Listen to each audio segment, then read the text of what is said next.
Então eu queria primeiro apresentar a vocês o nosso primeiro convidado. É uma honra muito grande estar aqui com o Gui. Primeiro que, assim, é um amigo meu de longa data. É mais do que um amigo, eu considero um irmão. Então é um cara que eu confio, é um cara que eu admiro. E o Rafinha teve... eu pude apresentá-lo pro Rafinha, então o Rafinha também virou um fã e um grande amigo também.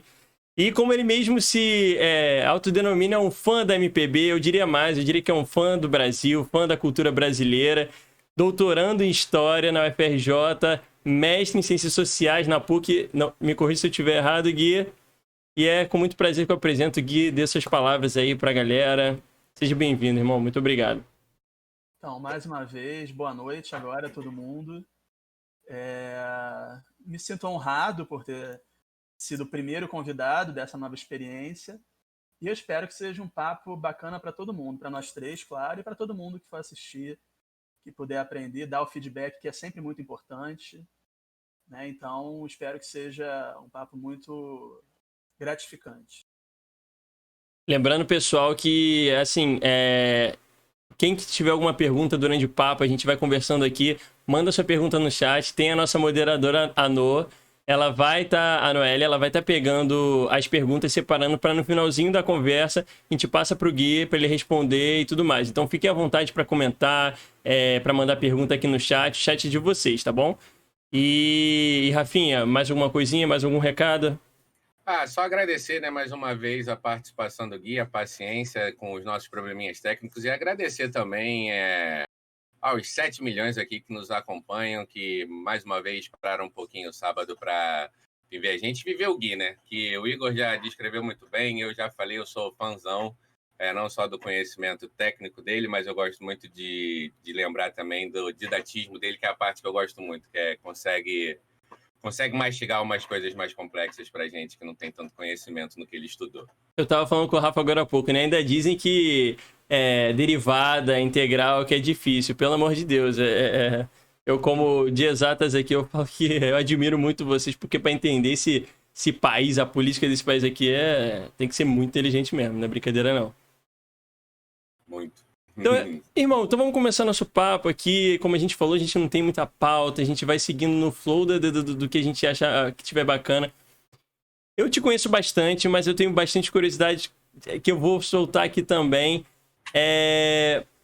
Primeiro de tudo, entender assim, como é que veio esse gosto pela política, ciências sociais, né, a política brasileira. Mas eu quero saber lá no comecinho, você criança, porque eu lembro aqui, eu tenho a imagem do Gui adulto, a Gui criança, mas com espírito de adulto, lendo jornal, sabendo tudo que passava nos noticiários e tudo mais. Mas me conta pra gente um pouquinho como é que veio isso, como surgiu. Então, você sabe que eu sou um espírito velho, né, no corpo agora de um adulto de 28 anos. Então, assim, eu sempre gostei muito de política. Sempre, sempre, sempre. Não é modismo, não é nada disso. Eu sempre gostei muito. Então, eu lembro que, sei lá, com 9, 10 anos de idade, meu irmão, obviamente, 2 anos mais velho que eu, gostava de desenho, como toda criança normal. Eu nunca gostei de desenho, mas eu gostava de ver debate. Eu gostava, quando eu comecei a ler direito, eu gostava de ler jornal. Entende? Eu sempre gostei disso. E quando começava as campanhas eleitorais, eu ficava ficcionado por aquilo. Aquilo era o meu mundo, assim, e as pessoas obviamente não entendiam, né? Eu deveria estar ouvindo música de criança, essas coisas, mas não, eu queria estar ali, naquele mundo da política. Não sabia de que forma. Essa é uma boa questão também. Né? Tá, você gosta de política, e daí? O que você vai fazer com essa informação? E aos poucos eu fui descobrindo aí um mundo possível dentro da história depois da ciência política. Agora retornando para a história, né? Mais tarde a gente pode falar sobre isso. Mas sempre na política. Porque quem faz ciências sociais, quem faz história, pode estudar 1000 coisas. Mas eu sempre fui por esse caminho porque é algo que vem desde a infância. Agora, se você quer ter uma resposta, eu também quero. Eu não sei de onde que vem isso. Não teve uma influência paterna ou materna, foi algo muito natural seu, né? Não. Meu pai sempre gostou muito de política, minha mãe não era muito ligada. Mas, assim, não a esse ponto, né? Como Foi uma eu coisa gosto natural de mesmo, que veio e... Porque era engraçado, eu posso falar, porque eu convivi nessa parte da adolescência, infância ali do Gui, e ver o garoto, sabe, com isso, ele brinca com o espírito de adulto, de velho, mas no bom sentido, né? Porque tinha isso, tinha o prazer de estar pegando o jornal e ficar lendo ali, esmiuçando as páginas do jornal, uma notícia política, ver debate, e aí, tipo, tu vê uma criança com esse apreço, era uma coisa que é diferente, né? A gente não tem esse costume, né? E aí, por isso até minha pergunta do tipo, se teve alguma inspiração, sabe? Se você via alguém que te inspirava. Eu até entendo que, não teve um exemplo dentro de casa, talvez assim, tão forte que te deu a inspiração, mas quem você via na política ou alguma coisa assim que falava assim, caraca, ou algum estudioso, né, sobre política que te chamava atenção? Primeiro, antes de tudo, deixar claro para as pessoas que, de repente, quiserem, né, se interessar por esse tema, não precisa ter essa obsessão que eu tinha, né? Não é um pré-requisito para estudar história ou estudar história política não ver desenho, pelo amor de Deus. É importante, né? Brincar de boneco, ver desenho.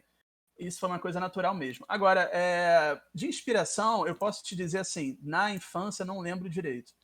Mas para seguir o caminho da história, foi muito a minha e do Igor, nossa professora do ensino médio, a Denise, porque ela, enfim, movia amores e ódios. Eu ficava na parte do amor, porque ela é fantástica, assim. Então, ela conseguiu despertar debates, ela mostrava uma história que não era meramente narrativa, ela gostava de provocar, isso incomodava muita gente, lógico. E aí eu lembro dela, assim, desse momento de, pô, agora eu já sei o que eu vou fazer. Agora, antes disso, eu não consigo pensar assim, Claro, eu admirava alguns políticos, mas nenhum que fale, por causa dele eu gosto de política, ou por causa dela. Não, eu sinceramente não lembro de nenhuma imagem assim, sabe? Mas a Denise, sim, a coisa do ensino médio, que eu já gostava, é verdade, de política, mas aquilo falou, cara, eu quero isso para minha vida, é possível estudar isso, é possível fazer o que ela faz. Isso é muito Então, bacana, o foi a grande papel, né? referência. O papel da professora, do professor, como é importante a gente não dar valor. Eu lembro que quando a gente terminou o ensino médio, eu fiquei pensando assim, se eu seguia pro lado, tipo, dar aula particular, essas coisas, eu vi que não era pra mim, sabe? Porque eu acho que esse meio é algo muito, tipo, você tem que gostar daquilo ali, né? Você tem que... Porque você pode definir a vida de uma pessoa, sabe? A Denise não deve estar nos ouvindo agora, mas de repente chega esse papo até ela e o quanto ela deve ser feliz por estar impactando as pessoas, né? E como qualquer professor. Então, numa simples aula de história, ela mudou sua vida, te inspirou ali, que de repente você poderia até seguir o lado da história, mas não da maneira que você seguiu, né? Dado tudo que ela te apresentou. E eu também fui muito influenciado. Eu mesmo cheguei a pensar em fazer história na época do colégio, apesar de... Ainda bem que eu não segui para esse lado, porque eu não tenho característica para isso. Mas isso é muito legal de você falar, né?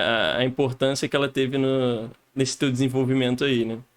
Sim, sim. E eu sempre, nas oportunidades que eu tive, eu sempre deixei isso muito claro para ela, assim, foi uma referência mesmo. É uma referência, né? Continua sendo. Então, Gui, quando você partiu para estudar história, você já estava no enfoque de fuçar política, de entender mais política, de correr atrás mais de política. Sempre, sempre, sempre. Isso realmente é. Porque na história, a história tem muitos segmentos. Então é normal que você. Eu quero começar estudando história cultural. Mas eu leio um texto, aí vou para a história econômica. É normal, isso não é nenhum demérito. Mas eu Claro. sempre tive essa vontade de estudar história política. Inclusive, assim, faltava o tema, né? Assim, tá, história política, mas história política é o quê? E Uhum. logo no primeiro período eu já achei um tema ali que me interessava em particular, que eram os partidos políticos, Mas né? isso no primeiro tempo, ainda da graduação, Da já graduação. isso é até que eu ia perguntar, como é que é o curso de história? Até pra galera que tá ouvindo entender um pouco mais. Porque foi o que você falou, é vasto demais, né? É muita opção para onde você pode ir. Sim, o curso de história ele muda muito conforme a universidade. Por exemplo, só para dar um exemplo, na minha época, né, 2010, quando eu entrei, a história da África não era obrigatório. Na verdade, já era, mas a gente não seguia. Mas deixa quieto. Não era obrigatório. Eu fiz algumas matérias eletivas, porque eu acho que é importante, né? Hoje em dia eu já sei que já entrou no currículo. Então tem essas mudanças. E a área de história, acho que no Brasil inteiro, está indo muito para uma parte ligada à licenciatura, a dar aula, e não tanto à pesquisa. O que eu acho, assim, eu espero que não seja muito polêmico. Mas isso é mais recente? É porque é curioso até, né? Porque a parte de história, principalmente, eu vejo muito. Deveria ter pesquisa, né? Muito mais pesquisa também, né? Dá espaço para os dois. E, na verdade, a licenciatura é muito importante, mas, por exemplo, já existe ali, na faculdade de educação, toda uma coisa voltada para dar aula. Acho que precisa ter na história também, claro. Só que é aquela coisa, vamos corrigir uma distorção? Vamos. Mas aí acaba distorcendo também, né? Então, eu acho que está muito ligado agora à licenciatura, né? Como se dá aula. Legal, claro que é muito importante, imagina. Mas, assim, a coisa da pesquisa eu acho que tem ficado um pouco de lado. Eu acho que principalmente no mundo que a gente está vivendo hoje em dia, né? Falta bons historiadores e focados na pesquisa para mostrar, para a gente sempre lembrar do nosso passado, entender para não cometer, inclusive, os mesmos erros no futuro, né? Então, para mim isso é bem curioso quando você fala disso. E eu acho bacana você esmiuçar isso pra galera aqui, porque eu, por exemplo, como sou de estatística, não conheço, não tenho a mínima ideia como funciona esse meio, né? Você na sua... Desculpa, Gui. Você, na sua experiência, então, focou sempre na parte do estudo. Ou você teve experiência também dando aula na parte de licenciatura? Como é que foi? Na época da graduação, eu fui monitor de 2 cursos pré-vestibulares, né? Foi uma experiência boa. Também já substituí algumas vezes no colégio que eu estudei, né? Que o Igor estudou também. Substituí algumas vezes. Agora mesmo, em janeiro, eu dei aula no Projeto Enem, lá do Maria Reit, de História. Já fiz esses... E, desde o ano passado, eu sou professor da rede de Maricá, né? De História de Maricá. Então, assim, essas foram as principais experiências. E eu quero seguir, eu quero, enfim, continuar dando aula. Eu acho maravilhoso, eu amo dar aula, mas nunca abandonar a pesquisa, né? Porque eu acho que a gente tem muita opinião, sabe? Facebook, então, Twitter, mas é preciso ter um pouco mais de... Embasamento, né? Exato, o que é aquilo, tá? Para não ser só uma mesa de bar, entende? Para ter uma coisa... Porque se a gente diz, a gente defende que história é uma ciência, a ciência não se faz em mesa de bar, né? A ciência se faz através de pesquisa. Exatamente. Então, eu não quero nunca abandonar a pesquisa, assim, de maneira nenhuma. Mas conciliar com dar aula. Eu ia falar isso. Dá em tempo? Não tenho noção. É possível, com certeza. Eu só não queria perder o fio da meada, que a gente acabou entrando ali no comecinho da graduação, então. Me conta pra gente como é que foi que você apareceu a política pra você, que você determinou que aquele já seria o caminho. Quando você falou, eu já achei que isso foi lá na frente, mas não, foi no início da graduação. Então, eu li um texto que agora, eu juro que eu esqueci, mas de repente eu lembro daqui a pouco. Eu li um texto sobre, na matéria de História do Brasil Contemporâneo, que, enfim, a baliza temporal é pós-Vargas. E eu li um texto sobre Partido Comunista Brasileiro, né? E assim, eu gostei da forma como foi escrito, eu gostei dessa coisa de divisão do partido, de partido com facções, dessa coisa institucional que, falo para vocês, hoje em dia pouca gente gosta. Isso é uma coisa chata para muita gente. Mas eu me apaixonei por aquilo, eu quero fazer isso. Então, desde o primeiro período, eu comecei a estudar o Partido Comunista, né? E, inclusive, defendi a monografia sobre o Partido Comunista. Quer dizer, eu mantive do primeiro até o último período essa proposta, né, de estudar durante um determinado período o Partido Comunista. E também há uma coisa que é meio bizarra, que é assim, na época do ensino médio, até hoje, quando a gente está no terceiro ano, a gente não estuda muito o período do Brasil que vai de 46 a 64, ou seja, o período é entre as ditaduras, do Estado Novo e a ditadura militar. A gente não estuda muito isso. A gente sabe, JK, João Goulart, mas a gente não entra muito nisso. E aí essa coisa do querer saber mais, eu sempre falei, eu quero estudar mais isso, não é possível que a gente pule 20 anos e nada aconteceu. Então eu consegui, né, conciliar o PCB, quer dizer, o Partido Comunista do Brasil, com esse período, né? Quer dizer, naquele período, como é que foi a atuação do PCB. E isso, por incrível que pareça, se manteve até hoje. Fiz mestrado, estou no doutorado e continuo estudando esse período que a gente chama de República de 46, né? De 46 até 64. Que é... Aí vocês podem perguntar, mas por quê? Sei lá, eu gosto, assim, eu gosto desse período. Entendeu? Porque eu acho assim, se a gente está no período entre ditadura, o que aconteceu de continuidade da ditadura anterior e o que a gente pode investigar do que aconteceria na ditadura seguinte. Não pode simplesmente apagar. Até para ver os indícios, né, do que poderia vir pela frente, entender. E o pós também, né, do primeiro período de ditadura, o que deixou, que pode ter florescido para o segundo, né? Então, realmente, esses meios do caminho também têm a sua total importância e, como você falou, não olham muito, né? Exatamente. O Gui falava sobre a história ser uma ciência ou não, né? Isso aí que o Gui descreveu é um cientista, né? Ele pegou ali um recorte histórico que ele sentiu interesse e sentiu que poderia ter mais informação e correu atrás. Maneiro, maneiro demais. Tem até livro, né, Gui, sobre esse período aí que foi a sua defesa de mestrado, não foi? Isso, foi a gente fala daqui a pouco. A gente vai apresentar ele já já. O cara é cheio de livro, o cara é sinistro, porra. Mas então na graduação surgiu esse amor, você já pautou todo o seu estudo aí, né? E então teve outra curiosidade, né? Teve outro tema que surgiu assim que você pensou, eu poderia cair para esse lado aqui também, sem ser esse exatamente, ou não? Sim, um tema que não tem nada a ver com esse, mas eu me apaixonei, que foi na aula de História Moderna, né? Enfim, depois da parte medieval, que foram as festas populares na Idade Moderna. Que não tem nada a ver com política, é uma parte muito ligada à história cultural, só que eu me apaixonei assim com aquela possibilidade, né? Inclusive o Carnaval nasceu muito daí, dessa troca de papéis, o rei vira súdito, o súdito vira rei, e como isso era naturalizado nas sociedades. E eu devorava aqueles textos, eu queria muito ler mais e mais e mais, já estava comprometido com a história política, né? Mas eu sempre digo, se eu pudesse escolher um outro tema, seria esse, que não tem nada a ver com história política, mas é algo que eu gostei muito, assim, algo que eu me interessei, que eu lia, e enfim. Quero continuar lendo como hobby, porque é aquilo, né? Como é que pode uma sociedade tão hierarquizada, você permite que durante certos momentos a pessoa mais privilegiada vire e seja humilhada. E isso era tão natural naquela sociedade que eu ficava muito impactado. Mas, enfim, só foi um hobby, mas não para mudar de área, foi só Porque também tem isso, né? Acaba tomando muito seu tempo, né? A área que você determina que vai seguir acaba tomando muito tempo. Não tem como você também abraçar tudo de uma vez só, né? Exatamente. Mas bacana, não sabia. Seguindo, então, graduação. Aí acabou a graduação. Primeiro eu queria... Como é que foi, assim, você tinha essa coisa... Como é que era a sua relação com a graduação? Tinha uma...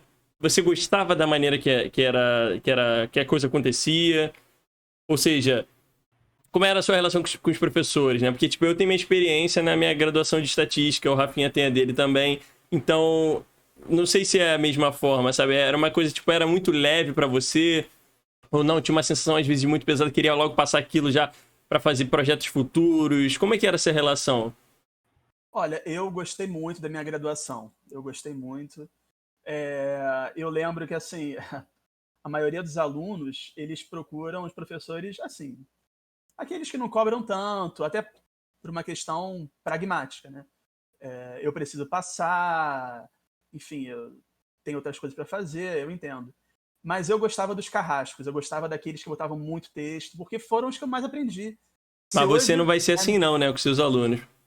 Olha, depende, né, da situação. Não, eu acho assim, na graduação, o professor tem que ter a sensibilidade de saber que o aluno está começando, que o aluno tem outras coisas para fazer, outras matérias. Então, eu acho que tem que... Mas, assim, eu não vou ser hipócrita. Eu gostava dos professores mais carrascos, assim, que todo mundo fugia. E foram os que eu mais aprendi. Hoje, quando me perguntam, diz aí 2 professores que você gostou, são aqueles que foram os mais... que davam aqueles textos enormes. Eu lembro que eu escrevia tudo, eu escrevia até a respiração deles. Eu ficava assim... era muito conhecimento, era muita coisa. Eu falava, cara, eu preciso Absorver isso, né? absorver tudo isso, sabe? Então, mas em relação às outras matérias, tirando uma outra experiência mais chata, mais negativa, eu gostei. Eu acho que eu fiz uma boa graduação. Os professores da UFRJ, que é onde eu fiz, né, a graduação, são muito qualificados. Isso acho que a gente tem que ter muito orgulho, né, enquanto brasileiro. E isso ajuda muito, né? Você vê aquelas pessoas que estudaram muito, que se sacrificaram e se tornaram referências, né? Você ter a aula com alguém que é a sua referência. Eu li esse cara, sabe, como hobby, hoje ele está me dando aula. Isso é uma experiência maravilhosa. Então, E aí vale até para ressaltar, galera, o prédio ali de onde você estudou, né, o IFIX e tudo mais, é um prédio histórico, então deve ser algo... Eu tive a chance de visitar com você me levou para conhecer e tudo mais. É uma parada de maluco, assim, né? Pra quem tá ali estudando história e num local completamente histórico, que emana, sabe, aquilo ali. Então, isso é algo muito diferente. O Rafinha, eu acho que vai concordar comigo. E, tipo, pra gente que vem de exata, que é uma outra pegada completamente diferente. Tanto o dia a dia ali na faculdade e tudo mais, mas até isso, né? A relação, a gente é mais... como é que eu posso dizer, mais direto ali, né? Mais pragmático e tal. E não tem, e eu acho que ali na história é uma... Desculpa o termo, é uma loucura. Uma loucura boa. Porque aí você tem grupos completamente diferentes ali dentro que pensam... Regra, né? E menos regra, mas ao mesmo tempo também muito conflito, né, Gui? Tipo, de pessoas que pensam completamente diferente e tudo mais. A política vive ali dentro de uma forma bem forte, né? Ainda mais naquele prédio, né? Que para quem não para quem é do Rio, é o Largo de São Francisco. Aquele prédio abriga história, obviamente, filosofia e ciências sociais. Imagina. Então as humanidades ali dominam. E é um prédio lindíssimo. Eu adoro aquele lugar. Assim. Abandonado, infelizmente, né? Como a gente sabe, mas é lindo, é lindo. Desculpa, não, vai, Rabi, que eu já tô viajando aqui. Não, eu ia falar, pegando o gancho que o Igor falou da faculdade, você disse no início que as faculdades de História, elas são um pouco diferentes, né? Você sabe essa diferença? Por exemplo, hoje para o jovem aí que está querendo ingressar do Rio de Janeiro, qual seriam as diferenças para ele escolher ali das principais faculdades que teriam? Ou você acha que toda a gente está bem servido de ensino de História no Rio? Olha, nos últimos anos, Rio de Janeiro... O Gui, só cuidado com o fio, acho que tá dando uma falhadinha. Não tô te ouvindo agora, dá uma mexida aí. Opa! Tá? Vê se o fio... parecia que tava com mau contato. Agora foi? Foi, perfeito. Foi, show. Então, no Rio de Janeiro, a gente tem sido muito bem servido de universidade. Eu acho, talvez, a gente seja aí o principal estado do país atualmente.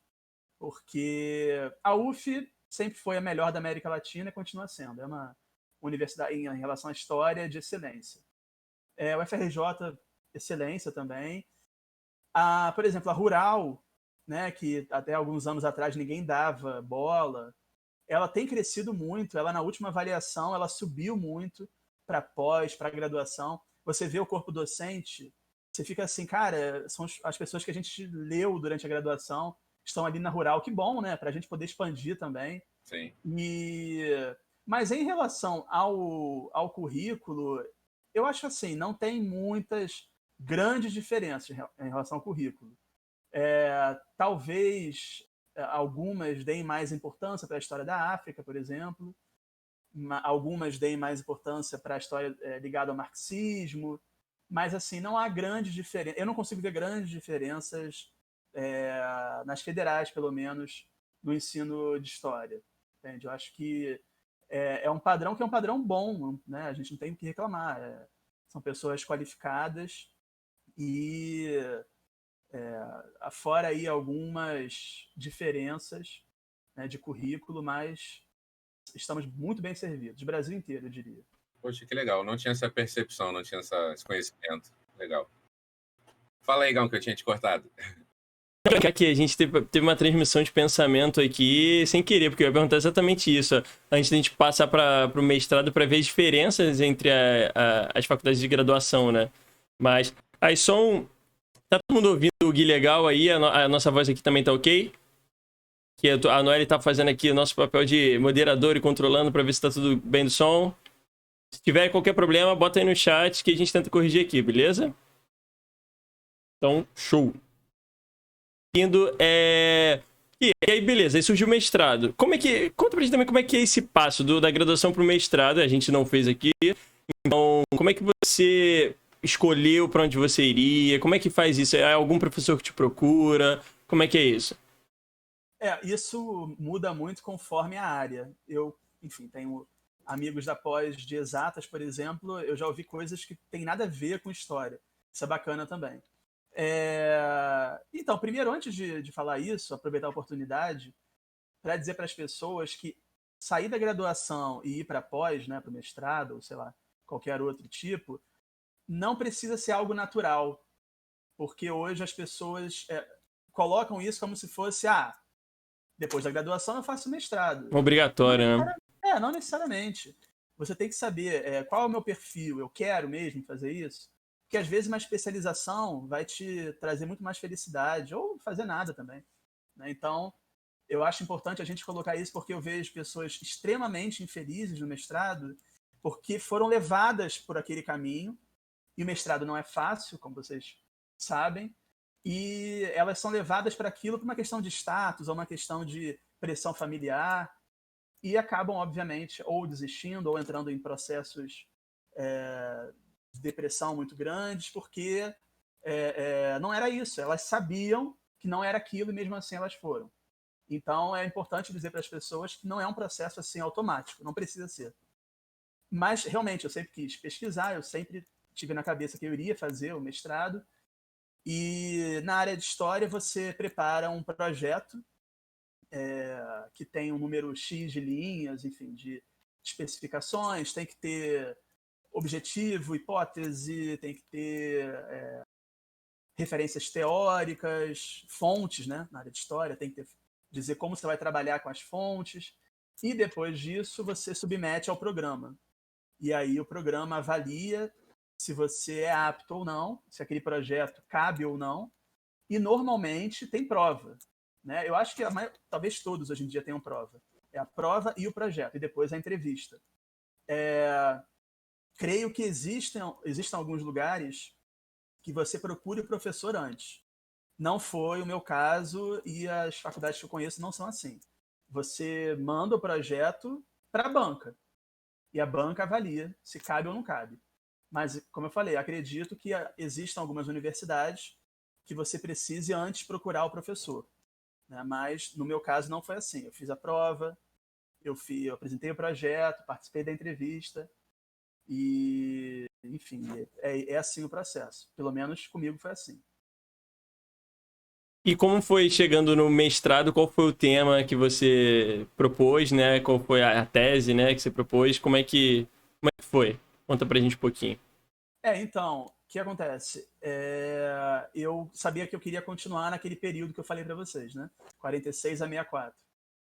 E estudando e sabendo o que eu posso falar, o que eu posso estudar, eu via sempre referências muito en passant às frentes parlamentares, que hoje a gente ouve a rodo. E eu não sabia nem que existia. Isso que eu falo, explica um pouquinho frente parlamentar pra galera que tá ouvindo a gente aqui, porque de repente não seja tão trivial. Frente parlamentar são grupos formados por políticos no Brasil de diferentes legendas. Eu digo no Brasil porque nos Estados Unidos não é assim, mas vamos ficar no Brasil, né? Políticos de diferentes legendas que se unem por causa de algum interesse específico. Então, por exemplo, enfim, as frentes mais conhecidas de hoje são as conservadoras. Então, por exemplo, a evangélica são pessoas de vários partidos, de esquerda e de direita, mas que se unem em torno de temas ligados à moralidade. A bancada, né, da bala, pessoas de diferentes partidos que se unem para defender assuntos como armamento, enfim.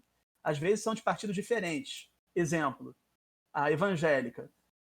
A evangélica tem a Benedita da Silva, que é de esquerda, mas tem o Marco Feliciano, que, né, não preciso nem falar nada. Mas por quê? O que une eles? A questão da religião. Então, frente parlamentar é isso. Você se une a um político de partido diferente no Brasil e em torno de um assunto que te interesse, né? Um assunto que seja a sua especialidade, entre aspas.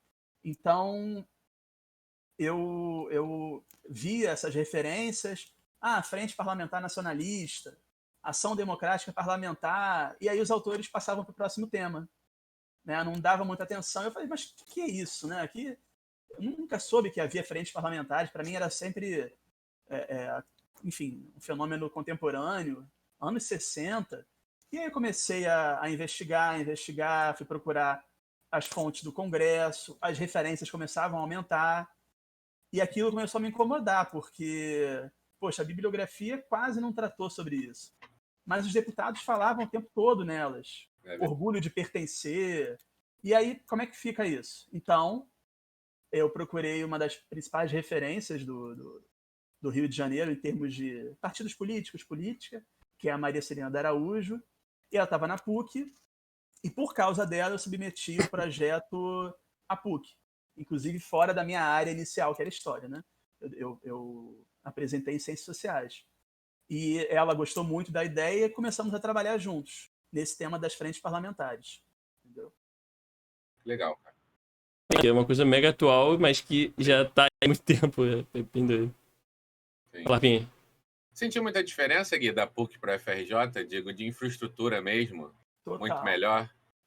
Olha, a infraestrutura com certeza. Assim, a PUC é um sonho. Isso aí não tem nem comparação.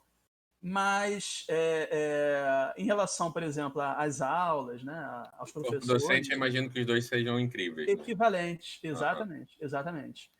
Agora, infraestrutura, a PUC, a tecnologia da PUC é uma coisa absurda. Uhum, então, sim. É uma experiência muito boa também, né? Fazer PUC, sim, fazer FGV, porque são mundos diferentes do IFIX, né, da FRJ. Sim. E foi muito bacana também. O Gui, eu ia te perguntar, se foi nesse momento que entra o seu livro. Qual foi o momento que entrou a ideia do livro, do seu primeiro livro, né? Isso, então. Na verdade, não era uma ideia tão assim presente durante o mestrado. Quando eu defendi a dissertação, eu percebia que ali tinha um trabalho bom, né? Vamos deixar a modéstia de lado. Eu sabia que aquilo era um trabalho que podia ajudar outros pesquisadores, para ser mais humilde. E na banca foi a recomendação, né? Que aquele trabalho houvesse publicação em vários artigos, ou então publicação em livro. E aquilo me despertou e eu comecei a trabalhar nisso, assim, transformar a minha dissertação de mestrado no livro. Mas isso não foi um projeto desde o início, não. Isso foi, na verdade, ali no finalzinho, quando, tem uma dissertação, vou defendê-la. E agora? Foi nesse momento. Antes não tinha essa pretensão, não. Então, deixa eu apresentar aqui para vocês, né, o livro. Estou aqui com ele. Aqui também. Tivemos a honra e o prazer de participar lá do lançamento desse livro. Eu queria que nesse momento você falasse um pouquinho pra gente desse livro, contasse aí pra galera. Assim, eu já posso falar, né? Eu não vou escrever um livro, mas eu tenho um amigo que escreveu um livro. Isso é de um orgulho inacreditável. Brincadeiras à parte, mas eu acho que é uma coisa, já te elogiando, muito incrível, assim, você transformar todo o seu estudo, toda a sua... aquilo que você ama, né? E botar aquilo num papel e poder disseminar isso para outras pessoas. Isso eu acho fantástico, assim. Não tem palavras. Opa, cortou sua voz. A emoção foi até grande que mexeu o fio aí, ó. Vai testando, vai falando alguma coisa aí. Ainda não. Ainda não. Tá chegando. Ainda não. Não. Estamos ouvindo a pipoquinha do fio. Ainda não. Confia. E agora? Opa, voltamos. Estão perguntando ali, o nome do livro é Radicalização e Crise, o protagonismo das frentes parlamentares do governo João Goulart, de 61 a 64, Guilherme Leite Ribeiro, dá para ver aqui. Aí já perguntaram, as perguntas vão vir no final, mas essa eu vou até aproveitar para fazer agora, que para achar esse livro, a gente consegue como? Quem quiser comprar. Esse livro tem na editora Apres, né? Tem em algumas livrarias também, se não me engano. A Saraiva tá falindo, né? Mas tinha na Saraiva e na Cultura tem, Livraria Cultura, eu sei que tem. Mas isso que o Rafa tá mostrando agora, na editora é mais fácil, assim, é preço menor, enfim. Então lá de Curitiba, essa editora, eu acho que não tem Nossa muito problema. moderadora já até mandou o link ali, ó, rapaz. Essa equipe aqui não falha não em serviço. Tá tudo sob controle, já estamos aqui. Mas então, por favor, fale um pouquinho do seu livro, irmão. Então, foi engraçado, você falou agora o nome as pessoas perguntaram o título. Eu estava muito apegado ao título da minha dissertação. Sabe quando você acha, nossa, que genial, mas a editora falou, não pode, né? Claro. Tem que ser diferente, até porque o texto, claro, manteve as principais características, mas era outra coisa, era um texto diferente, voltado para o público maior. Então, meu noivo, o Daniel, né, que está assistindo, a gente estava no cinema um dia, e aí ele falou, por que não radicalização e crise? Porque eram palavras que eu mobilizei muito, né, durante a tese, escrevi muito isso. Radicalização, crise. Por que não? E a segunda parte, né, o protagonismo das frentes parlamentares, aí eu já tinha isso na cabeça. Mas aí esse binômio, radicalização e crise, eu falei, acho que isso dá samba. Eu acho que vai ser legal. Porque o título da dissertação era Unidade na Diversidade. E eu achava genial, caramba, eu não quero nunca mais abandonar esse título. Porque quer dizer, frentes parlamentares, né? Unidade na diversidade. Políticos tão diferentes se unindo. Mas não podia continuar, então trocamos e foi assim. O processo de publicação foi bem rápido e acho que menos de um ano, talvez. Fizemos o lançamento, né, na livraria que não existe mais, aliás, que é ali do lado da Lerge. Não existe mais aquela livraria? Não, fechou. Nossa! Mas, enfim, foi bacana. Eu apresentei o livro, né, antes para as pessoas que pudessem comprar. E o que me foi pedido, principalmente, é evitar, isso eu acho muito sensato, evitar um texto muito difícil, assim, evitar um texto muito denso, porque pós-graduação tem que ter aquelas firulas todas. Então, e escrever na primeira pessoa, isso foi um desafio. Porque a gente tem essa coisa da objetividade, então você escrever na primeira pessoa é complicado, mas acho que foi, sabe? E o resultado eu gostei. Acho que o produto gráfico falando é bom, né? E tá aí, eu acho que foi uma boa experiência. Não, e é o primeiro livro com essa capa maravilhosa, com esse nome incrível, ainda mais como surgiu. Olha. É muito maneiro. Não teve, então, muita dificuldade, Gui, que justamente eu tinha pensado nessa questão que você já falou, que não teve muita dificuldade, então, na adaptação da tese no mestrado para o livro. Foi só essa questão de você passar em primeira pessoa, com certeza deve ter acrescentado uma coisa ou outra, Exato. mas não houve um sofrimento, uma ansiedade, foi uma coisa bem natural, bem orgânica. Foi bem natural. O processo da capa, que foi interessante, a gente queria uma capa, né, de impacto, e aí eu consegui uma foto no arquivo do Tancredo Neves, na FGV, e obviamente para poder reproduzir tem que pagar, tem que, né, isso.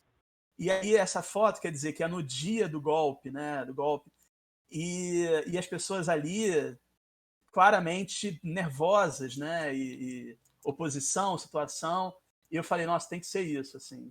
E essa coisa para mostrar a dimensão do que foi aquele momento e do que foi essa rivalidade entre as frentes parlamentares.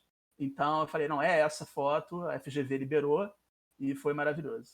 E eu queria só falar aqui, mais uma vez elogiar, porque a facilidade com que ele fala que foi fazer esse livro, isso não vem do nada, né? Eu conheço ele já há tanto tempo e o rapaz, ele tinha facilidade eu lembro ele escrevendo roteiro de novela, de não sei o quê, desde vou exposed aqui, não tem problema. E assim, sempre escreveu muito bem, era o cara que corrigia a galera, eu principalmente sempre tive essa dificuldade, então eu ia lá, vê se isso aqui faz sentido, essa escrita, não sei o quê, e ele sempre teve textos maravilhosos, então é uma coisa que já vem desde cedo, né? Então eu imagino que fazer o livro só foi mais um texto no meio dessa vida aí. Não, mas assim, mais difícil do que o livro foi a dissertação mesmo, né? porque aquela banca te avaliando, coisa e tal. Mas o livro realmente foi um processo que não teve muita dor, não. Assim, foi natural, foi uma coisa mais tranquila. Entendeu? E como é que surge? Tá, terminamos o mestrado, lindo, maravilhoso, temos o livro agora, sucesso. Como é que vem o doutorado? Para você, eu imagino que foi algo natural, né? Esse caminho a seguir. É uma coisa que você sempre falou, que tinha todo sentido para você, mas e aí? Porque, assim, realmente, o mestrado seguiu. E o doutorado? Qual é a diferença, por exemplo, para quem não sabe, do doutorado para o mestrado? Qual é o primeiro passo, assim, diferente? A principal diferença é que o doutorado tem que ser uma contribuição inédita. Então, tem que ter alguma coisa... Em história é difícil falar em contribuição inédita em relação ao objeto. Por exemplo, sei lá, eu vou estudar a ditadura militar no doutorado. Todo mundo já estudou isso. Então, o objeto não é inédito. Mas o que vai ser inédito, sei lá, é uma fonte que você vai destrinchar. O inédito vai ser uma referência teórica, abordagem, uma pergunta. Não sei, alguma coisa tem que ser inédita. No caso, eu tive a sorte do objeto ser inédito. Como eu falei para vocês, praticamente ninguém estudou frente parlamentar. Então, eu tive essa facilidade, entre aspas, né, de apresentar um objeto inédito. E para mim, como você falou, foi natural mesmo. Assim, depois do mestrado, agora vem o doutorado, meio que, né? Embora, repito, não precise ser natural. Mas para mim, naquele momento foi. Né? O que foi realmente outra mudança foi sair de ciências sociais e voltar para a história. Essa foi a principal mudança. Mas em relação a mestrado e doutorado, eu já sabia, assim, eu quero fazer. Inclusive eu engatei, né? Tem gente que espera um pouco, mas eu fiz direto porque eu estava no embalo, vambora. Quando você fala essa mudança, foi a principal mudança, cobrança é diferente, a maneira de você abordar o tema é diferente, ou você diz só mudança mesmo né, da área que você estava estudando? Olha, essa é uma ótima questão, porque tem muita gente que tem dúvida, né? Pô, tá, eu estou estudando o mesmo objeto praticamente, né? Frente parlamentares. Aí eu mudo de área, e aí? Olha, cada vez mais história e ciência política elas têm se tornado próximas, o que eu acho ótimo. Existem algumas diferenças. No meu caso, teve uma questão pragmática e uma questão a ver com as áreas. A questão, vamos dizer assim, mais a ver com a diferença entre as áreas, eu acho que a ciência política, as ciências sociais como um todo, elas buscam muitos quadros gerais, muitas generalizações, o que é muito importante. Mas a história, ela vai no que é específico, naquela coisa, no que muda de uma experiência para outra. Não interessa tanto um quadro geral, o que ali é o específico da história. E isso eu senti muita falta no mestrado. Entendi. É porque eu vi aquelas coisas. A ciência política é muito engraçada. Agora vamos definir as experiências autoritárias. Aí lança um conceito. E aquele conceito vale para todas as experiências. Aí você pensa, mas pô, isso aqui não faz tanto sentido no Brasil. Mas não importa, né? Aquela coisa toda. Que eu repito, eu acho que é importante você ter uma coisa mais geral. Mas eu senti a falta dessa especificidade. E a questão pragmática, no meu caso, foi a história, ela está muito mais ligada a esse tema anos 60, anos 50, do que a ciência política. A ciência política é muito assim, contemporâneo, sabe? Governo Lula, governo Bolsonaro. E aí, quando eu apresentava trabalhos, artigos, eu me sentia meio deslocado. Às vezes eu não conseguia estar em algum congresso, em algum evento, porque as pessoas tinham outros interesses, queriam estudar, sei lá, Eduardo Cunha, sabe, Rodrigo Maia, e não essa velharia de frentes parlamentares, anos 50, anos 60. Tem muitos cientistas políticos maravilhosos que estudam coisas até mais antigas, só que é muito minoritário. Então eu quis também ficar numa zona de conforto maior, entendeu?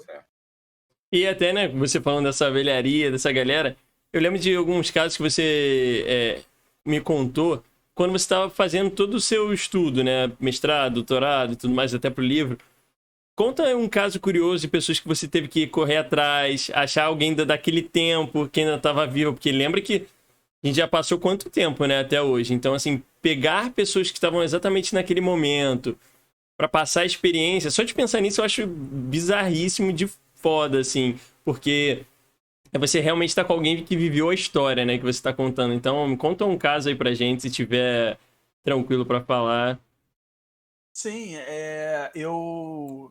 Na verdade, assim, de entrevista mesmo, que a gente sentou com o cara horas e horas, foi um ex-prefeito do Rio, talvez os mais velhos devam se lembrar, o Saturnino Braga, e que ele recebeu a gente com muito carinho lá no Flamengo. Não sei nem se podia falar, né? Tô dando exposed do cara aqui. Mas foi muito gentil, assim, e ele. A gente estava um pouco inseguro, digo a gente, eu e Celina, minha orientadora. Será mesmo que faz sentido falar em frente parlamentares? De repente ninguém liga para isso. E ele, assim, quando a gente sentou e fez as perguntas, mesmo tendo passado aí, sei lá, 50 anos, ele lembrava com muito entusiasmo. Ah, não, porque a frente parlamentar era isso, era aquilo, era... Aí a gente falou, nossa, nós temos um tema, nós temos um objeto, assim, estamos no caminho certo. E depois eu fui para São Paulo entrevistar um deputado que era do PTB na época, o Mino Afonso, está vivo ainda. E essas foram as duas entrevistas naquele momento. Eu tentei alguns políticos, o Sarney, por exemplo, mas tentamos, inclusive, amigo do amigo, ele chegou até a prometer, mas, enfim, acabou que não teve. Mas, assim, foi uma experiência muito bacana, porque são caras que viveram aquele período, são caras importantes, um cara foi ex-prefeito do Rio. Né? Olha isso, hein? Você tem noção disso, que você entrevistou um ex-prefeito do Rio de Janeiro, isso pra mim é surreal, enfim. Mas ajudou muito e... Agora é aquilo também, né? Sem querer entrar muito na coisa mais detalhista, assim, porque as pessoas podem achar, então, para estudar aquele momento, se a pessoa está viva, você tem que entrevistá-la. Não necessariamente.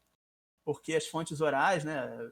Essa coisa da entrevista, ela pode ser um up, um acréscimo. Só um plus, né? E pode ser um problema também, né? Dependendo da idade do cara. Será que ele lembra tudo ou não? Tipo... E como a gente constrói memória o tempo todo. Então, às vezes, ele vai lá dizer que uma coisa foi muito importante, quando você vai ver não foi nem nada daquilo. Então, assim, é só mais uma fonte.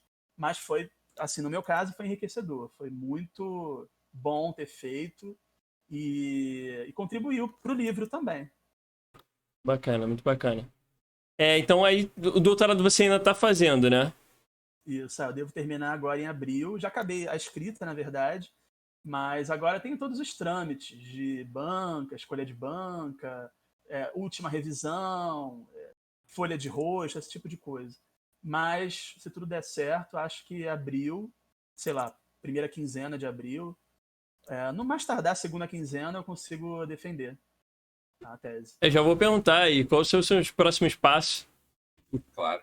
O que vem depois? O que vem depois, eu tenho certeza que não vai parar. Alguma coisa vai vir. Não, olha, em relação a livro, no momento eu não penso. Não estou dizendo que não vou fazer, mas não penso. Mas o meu sonho é trabalhar em universidade. Então, com o doutorado, agora isso vai ser possível. Legal. Então, é claro que se abrir concurso, eu vou tentar fazer. Esse é o meu maior plano. O maior objetivo profissional é esse. E eu tenho uma margem de segurança por estar em Maricá, porque eu e muitas pessoas nos preocupamos, acaba a bolsa, e agora? Né? Sim. A bolsa que já não é tão grande, mas enfim, e agora? Acabou a bolsa, está sem emprego, mas o fato de eu ter entrado para Maricá deu uma margem de segurança para dar uma tranquilizada, ou seja, eu posso tentar o concurso de uma federal, de uma estadual, sei lá, sem esse peso de, nossa, se eu não passar, vou morrer de fome. Porque eu tô lá. Já tem uma coisa garantida, digamos assim, né? Exatamente. Você dá lá pra qual faixa etária, o Gui, lá em Maricá? Do 6º ao 9º ano, depende muito, né, da idade das crianças, mas esse ano agora, 2021, eu vou ficar com o 7º ano. Entendi. Imagina então que o assunto varia bastante também, né? Sim. E também não tem nada a ver com o que eu estudo, isso é muito bom. Porque Sim, aí você sim. pode dar uma reciclada, você pode ler outras coisas. Hoje eu preparei uma aula sobre o Império Romano, muita coisa que eu não lembrava Nossa, mais. que legal. E é bom, isso é bom, assim, ter essa mudança também, às vezes, não ficar só no seu tema, dar uma respirada. Então E agora, pensando que você tá fazendo outro papel, né? A gente falou lá no começo, a Denise te inspirando, e agora você tá no papel do cara que inspira. E até eu fico curioso pra saber como é que é isso, sabe? Olhar e ver de repente um olhinho brilhando daquilo que você tá falando, uma criança super empolgada de algum tema específico, porque a gente ficava super empolgado, ia começar um tema, como você falou, sei lá, Império Romano, ou História da África, história, enfim. E aí surgia coisa na gente, né, que chamava atenção. Como é que é esse outro, agora estando do outro lado? Eu, infelizmente, né, nós tivemos a pandemia, então eu tive um mês de contato físico, né, com os alunos. Logo depois veio a pandemia. Eu gostei muito do primeiro mês. Acho assim que quando você vê, né, as crianças interessadas, você quer se doar muito mais. E em cada turma você via ali aquelas pessoas que escreviam tudo e que estavam ali, que perguntavam. Às vezes aquelas perguntas, vamos dizer, mais óbvias, mas não interessa, é o que elas querem saber e só delas terem esse interesse, você fica feliz, pô, estão prestando atenção nisso, isso vai ser importante para alguém. Isso é maravilhoso. E assim, não vejo a hora, claro, depois, né, que a gente tiver condições sanitárias, não vejo a hora de voltar e ter essa. Porque os alunos também estão sentindo muita falta. Agora a gente está dando aula pelo WhatsApp e assim, eles toda a aula tem algum comentário de que falta que faz a aula, né? O olho a olho, olho no olho. Mas enfim, por enquanto não dá, mas eu acho que isso vai ser mais possível de eu perceber esse olho no olho quando eu tiver um período maior também, né? Porque eu tive só um mês de contato físico com os alunos. Eu não queria deixar de passar aqui também que eu tô com outro livro que você participou e até contar pra gente explicar melhor, né? Como é que foi também participar de um livro, inclusive com a sua... orientadora que fala? Ex-orientadora, porque agora eu tô Ex-orientadora. com orientador. Como é que é isso? Como é que é essa experiência de ser convidado para participar? E aí? Olha, do Quer ponto primeiro de falar o nome do vista, livro aqui? Ó. Deixa eu ler aqui para falar direitinho. é grande. É Técnicos, Intelectuais e Políticos na Nova República. Um perfil dos dirigentes públicos dos governos Fernando Henrique, Lula e Dilma. É da editora PUC, né? PUC Rio. Isso, é da PUC mesmo. Foi do ponto de vista intelectual, que é, enfim, minha trajetória recente, foi a melhor experiência que eu tive, porque a gente fez um grupo de pesquisa que nem tinha esse interesse inicial, era ler, publicar uma coisinha ou outra, e são pessoas da PUC, né? São pessoas maravilhosas, tanto assim que eu tinha saído da PUC, já estava na FRJ, e mesmo assim eles me acolheram como ex-aluno, enfim. E, e foi muito bom assim, a gente ter feito essas pesquisas, e até que a Celina, né, a Maria Serena da Araújo, ela sugeriu que a gente pudesse participar do livro. A gente falou, participar deve ser ajudá-la, né, em alguma coisinha ou outra. E aí ela, com bastante generosidade, nos convidou a escrever com ela os artigos. Tá ali nosso nome, né? Em cada capítulo ali tem um ou outro. E foi muito bom, assim. É um livro que, tanto os capítulos que eu escrevi quanto nos que eu não participei, eu tenho um orgulho muito grande, até porque eu digo não participei entre aspas.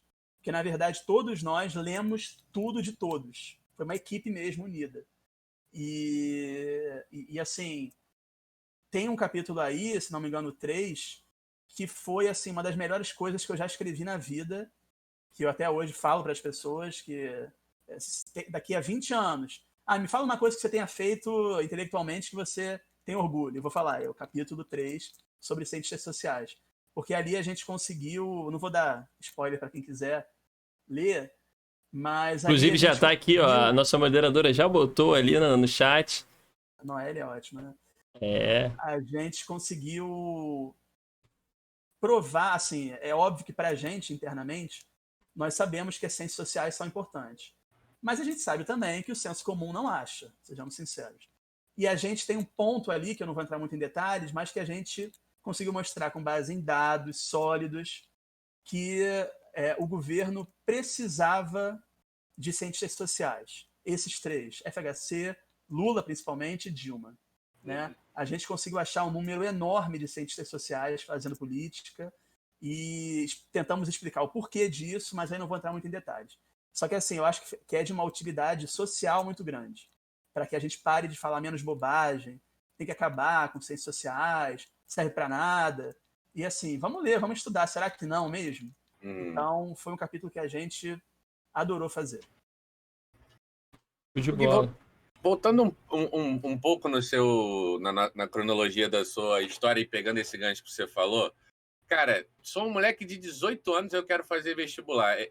Qual é a diferença que você consegue explicar da maneira mais básica e trivial possível? Cara, eu estou interessado em humanas, eu tenho um pouco de interesse nisso tudo que o Gui falou, mas eu estou na dúvida entre história e ciências sociais. Qual é na prática ali? Eu imagino que tem matérias diferentes, obviamente, mas não sei. Por exemplo, eu imagino já de caramba que eu posso, no ensino médio, dar aula de história, não posso em ciências sociais. Então, acho que já deve ter uma certa diferença no mercado de trabalho. Ou estou falando merda aqui?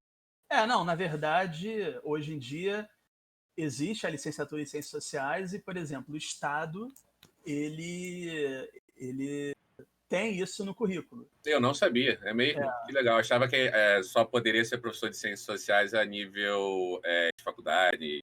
Na verdade, você tem razão, porque é sociologia, né? Porque a sociologia é uma das ciências sociais. Então, mais uma? A sociologia, ela é obrigatória hoje em dia. Não sei a filosofia, mas eu e Igor tivemos, né? Mas eu sei que a sociologia é obrigatória. Mas as outras 2 ciências sociais, que são antropologia e ciência política, que me parece, não. Só que, por exemplo, eu sou graduado em ciências sociais. Eu posso dar aula de sociologia no ensino médio. Inclusive, eu tenho até amigos que fazem isso, né, que são professores do ensino médio. Agora, sim, depende muito desse vestibulando de 18 anos, do interesse dele, porque Entendi. Ciências sociais é muito ampla, assim, né? Tem, como eu falei, tem 3 áreas, sub-áreas. Eu penso que se ele quiser estudar, eu não sei, talvez eu esteja falando bobagem para ele, mas se ele quiser, por exemplo, eu quero estudar um partido político atual, eu acho mais jogo ciência política, né? Se eu pudesse indicar, ou seja, ciências sociais. Agora, um tema assim mais histórico, ele pode estudar nas ciências sociais também. Só que eu acho que, em termos de mercado, ele vai ter mais abertura na história. Aí eu acho que ele tem que pesar isso. Questão pragmática, ele tem que pesar essas coisas que são importantes. E, claro, o mercado de história é muito mais amplo que o de ciências sociais, né? História, você pode dar aula no Fundamental 2, como eu dou, por exemplo.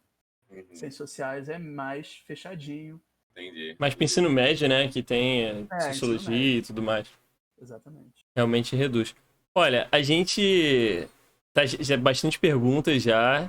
Eu queria agradecer, inclusive, o pessoal que tá mandando pergunta. Pode mandar pergunta aqui que a gente vai ler. A Noelle tá mandando pra gente aqui no Zap. Eu já tô, assim, muito feliz de essa trajetória toda. Eu acho que é inspiradora.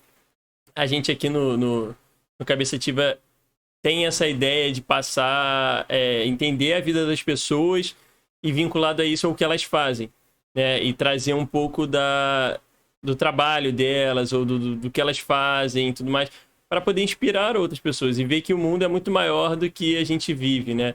Então, falando de você, trazendo toda essa base aqui de história, ciências sociais, tudo mais, e cada convidado que vai vir aqui a gente quer trazer com uma pegada diferente realmente para mostrar que sai um pouco daquele passado, né, que a gente ouvia, você tem que ser médico ou advogado, e nenhum problema em ser médico e advogado, ao contrário, são profissões incríveis, mas que eu acho que, ou engenheiro, né, que o pessoal fala, mas eu acho que tem um leque muito maior, e eu acho que o importante é a gente estar feliz fazendo o que a gente gosta, e ter você como primeiro convidado, eu acho que resume bem isso, né, porque é alguém que é completamente apaixonado pelo que faz, independente das dificuldades que esse país passa, das dificuldades que o país impõe, por exemplo, em ser um professor nesse país, mas que ama o que faz e que faz isso da melhor maneira possível e com certeza inspira muita gente. Então, só fechando essa parte, Rafinha, tem uma pergunta dessa parte acadêmica e tudo mais? Tudo ótimo por enquanto, tudo maravilhoso. Agradecer mais uma vez a todos que estão nos ouvindo, nos acompanhando, nos vendo, enfim. É verdade. Aguentaram aí os problemas técnicos e ficaram com a gente aqui até agora. Não sei se alguém quer ir no banheiro, alguma coisa, não sei. Se quer dar um pause ou podemos seguir? Podemos. Eu, antes de entrar nas perguntas aqui, eu queria duas coisas. A gente vai ter o nosso Recomenda, que também a gente vai fazer algumas perguntas aqui para você deixar uma recomendação pra gente, para todo mundo que tá ouvindo. Mas eu queria falar que o Gui também é um amante da música, tá? E digamos, da telecomunicação e tudo mais. Então, fazendo esse link, queria pedir um recomendo para você, primeiro de tudo, de livro. Que livro você recomendaria para quem tá ouvindo a gente aqui? Não precisa ser ligado à história, pode ser um livro que te inspirou, alguma coisa na sua vida, um livro que você tem de cabeceira, ou um livro que você está lendo agora, não sei. Olha, realmente, assim, um livro que enfim, eu amo, eu gosto muito, é um livro chamado, que é de história, não tem como, é um livro chamado Os Bestializados, do José Murilo de Carvalho, que é, assim, se eu pudesse dizer um ícone da historiografia, é ele. Ele está vivo ainda, é mineiro, professor emérito da UFRJ, e eu poderia dizer todos os livros dele, mas, assim, esse foi o primeiro que eu li e falei, cara, que isso? Que é isso? Todo mundo tinha que ler, porque é uma porrada no senso comum, com base, não na opinião dele, mas com base em coisas reais, que eu falo, nossa. E uma curiosidade, numa das vezes que eu substituí a Denise, eu juro para vocês que eu não tinha combinado nada com ela. Ela só falou para eu aplicar um vídeo lá para eles. E aí eles estavam muito nervosos porque não tinham entendido um texto. E eu juro para vocês, o texto era desse livro. E aí eu lembro que eu falei, acho que eu nem sei se eles me ouviram direito, eu comecei a falar do livro porque eu falei, nossa, muita coincidência. E eu fiquei feliz que a Denise é muito arrojada. Ela botou um livro que a gente lê normalmente na graduação, para a galera do ensino médio, e eu entendi por que ela fez isso. Tirar a gente da zona de conforto mesmo, né? Exatamente. Então, esse livro... Agora, se tem alguém aí, o que é história? Aquela coisa, né? Tá falando, mas para que serve história? Um livro que eu acho maravilhoso é do Mark Bloch, chamado Apologia da História. É um livro muito fácil de ler, porque isso as pessoas reclamam com razão, que historiador escreve difícil, eu também acho isso. O seu livro aqui é pra gente, por mais que vocês se preocuparam, é um livro que tem muita coisa técnica, né? E assim, eu tô falando, elogiando, né? Porque realmente é uma coisa com detalhe, uma riqueza que, sim. Cara, não é fácil. A galera acha que é humanas. Não, pelo amor de Deus, gente, ao contrário. É um negócio inacreditavelmente difícil.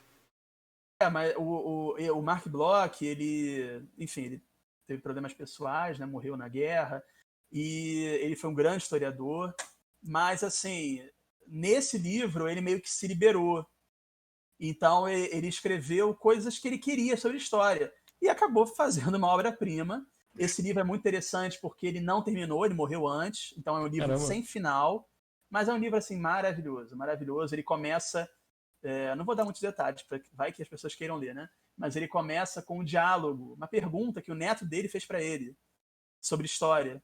E aí, a partir daí, ele começa a falar, e você fala, meu Deus do céu, como é que pode ter gente tão brilhante assim no mundo? Mas qual o nome? Repete o nome do livro.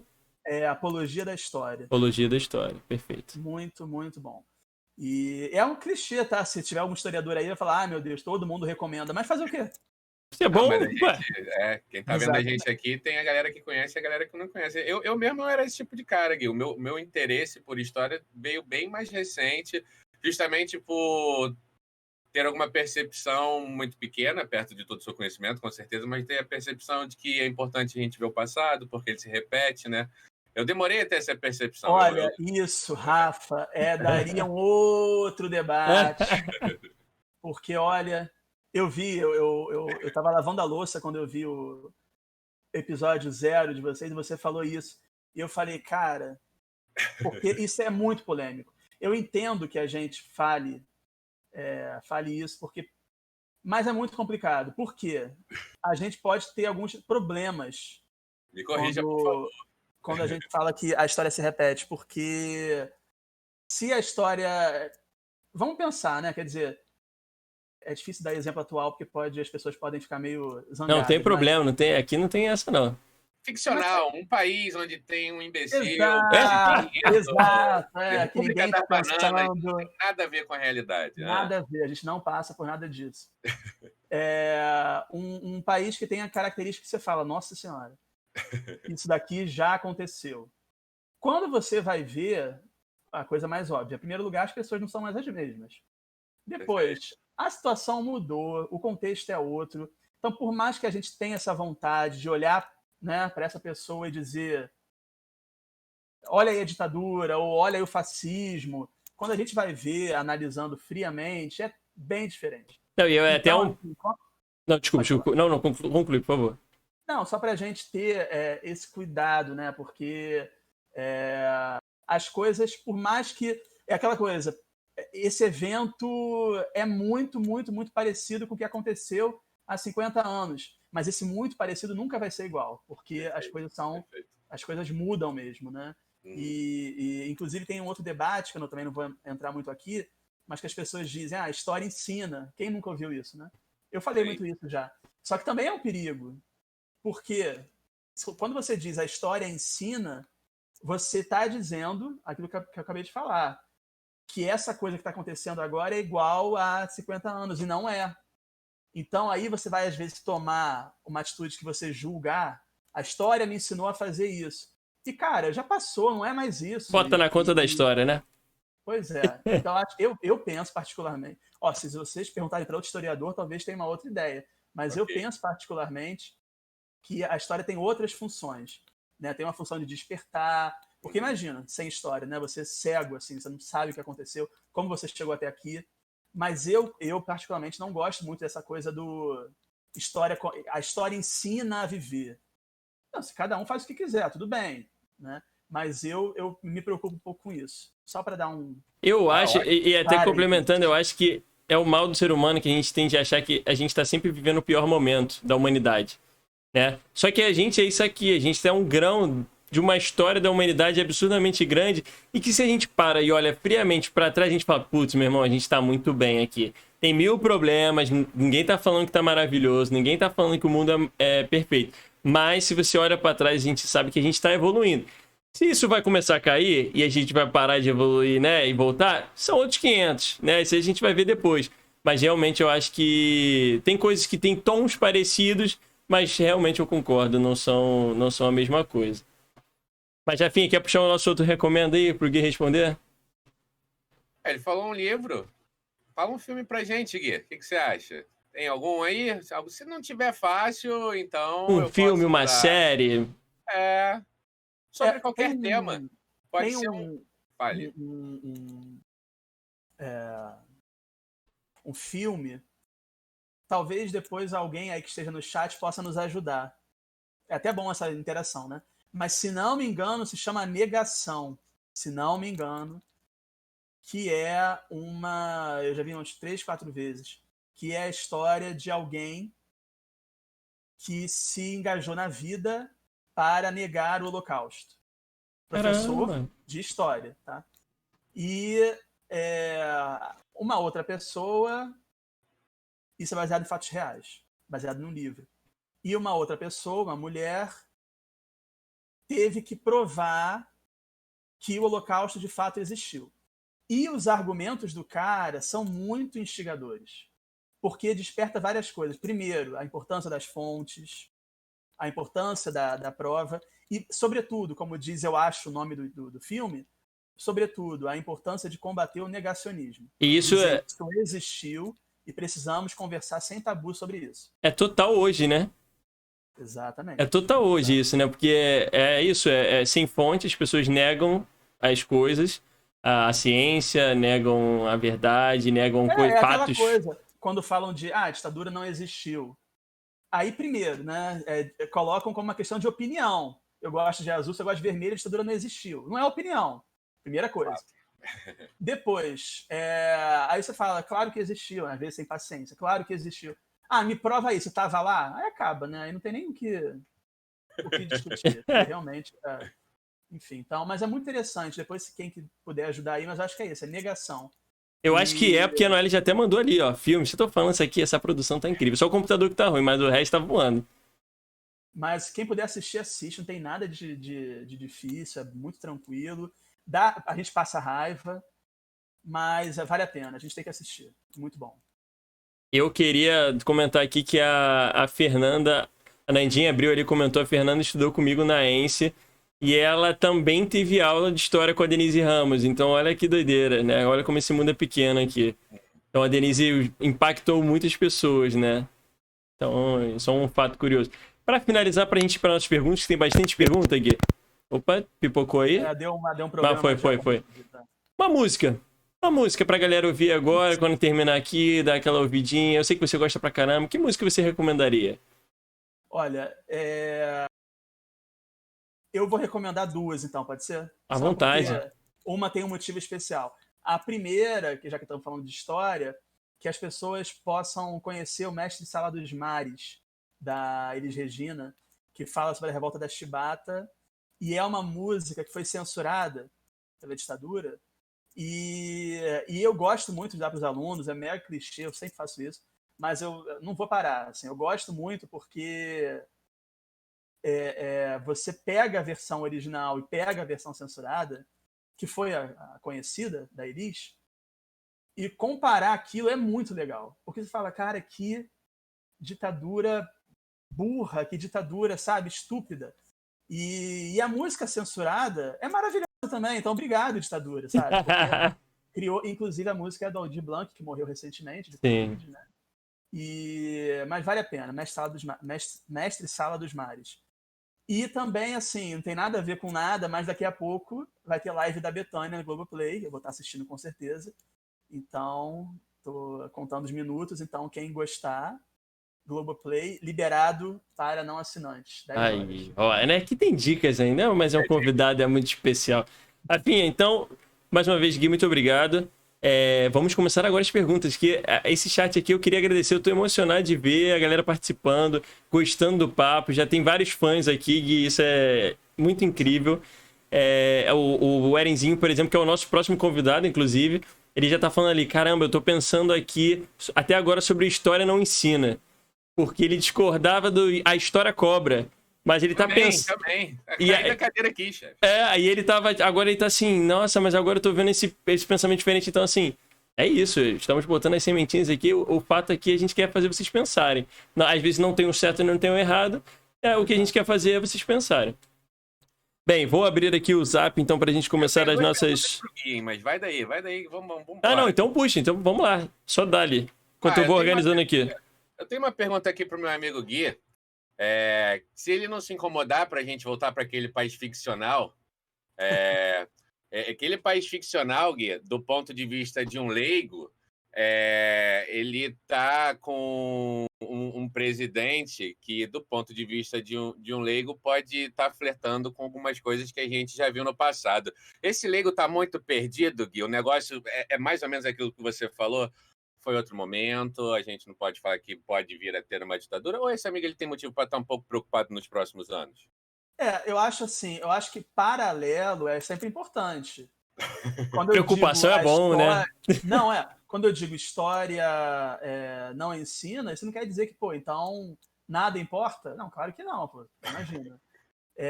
Então é óbvio que há paralelos, é um governo autoritário, então vamos pegar os governos autoritários da história. Beleza, isso é importante, eu acho saudável fazer isso. O problema é quando, talvez, eu não quero ser cancelado, mas enfim. O problema é quando, por exemplo, é um governo fascista.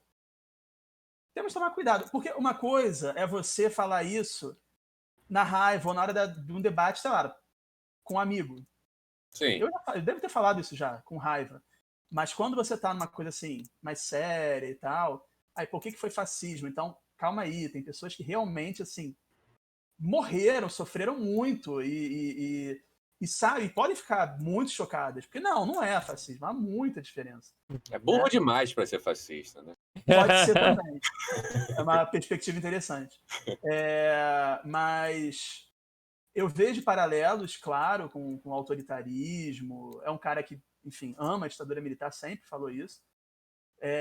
Risco de ditadura, eu acho que hoje em dia a gente não pode mais dizer nada, né? Sem que sim nem que não. Eu acho que não, assim, mas aí é isso, né? Amanhã a gente amanhecer e tá exato. acontecendo. Até porque a ditadura pode vir, né, sendo anunciada, mas tem outras que só acontece. Simplesmente vai. Exatamente. Pra gente, né, pro público em geral. Eu acho que o contexto daquela época ali, 64, era muito diferente. E eu não vejo hoje, 13 de fevereiro de 2021, condições para isso. Pode ser que amanhã tenha. Espero que não, pelo amor de Deus, né? Legal. Afim, se tinha outra pergunta? Lê do chat aí, não, pô. Vambora, só vai. Eu queria, não era bem uma pergunta, eu queria só que o Gui falasse um pouquinho do site Cenáculo, que tem tudo sobre cultura, é um site que ele participa. Verdade. Eu recentemente vi um texto dele sobre o movimento dos Novos Baianos, achei muito legal, é uma parte da história, né, da cultura brasileira, que eu não tenho tanto conhecimento, então foi muito legal ter visto. Descobri recentemente, quando ele foi lá gravar com a gente, eu não conhecia. Fala pra gente um pouquinho desse site, Gui. É uma parceria com mais 13 amigos, como é que é? O site no Cenáculo a gente fez em 2018 para falar sobre 3 coisas principalmente: cinema, literatura e música. De pessoas que, tirando o Daniel, né, meu noivo, que estuda literatura, o resto era hobby, assim, eu, música, Pamela e Beatriz, cinema.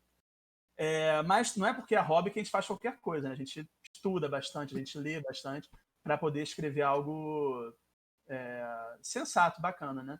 E para mim, assim, é uma diversão muito grande, é uma diversão meio contraditória, uma diversão séria, porque eu levo a sério mesmo, enfim, tenho os prazos e eu gosto muito, eu fico com a parte musical, já escrevi sobre história, já escrevi algumas coisas de política, até de cinema, já escrevi uma coisinha ou outra, mas assim, 99% é música, coisas que eu ouço, que eu gosto, que eu critico, sempre sem querer roubar o lugar daqueles que realmente fazem disso a sua vida, né? Os críticos musicais têm muito mais talento, obviamente, mas a gente coloca ali bem explícito que pelo menos eu, Pamela e Beatriz não somos especialistas, mas a gente quer ali, e fizemos coisas bacanas durante esse tempo, né?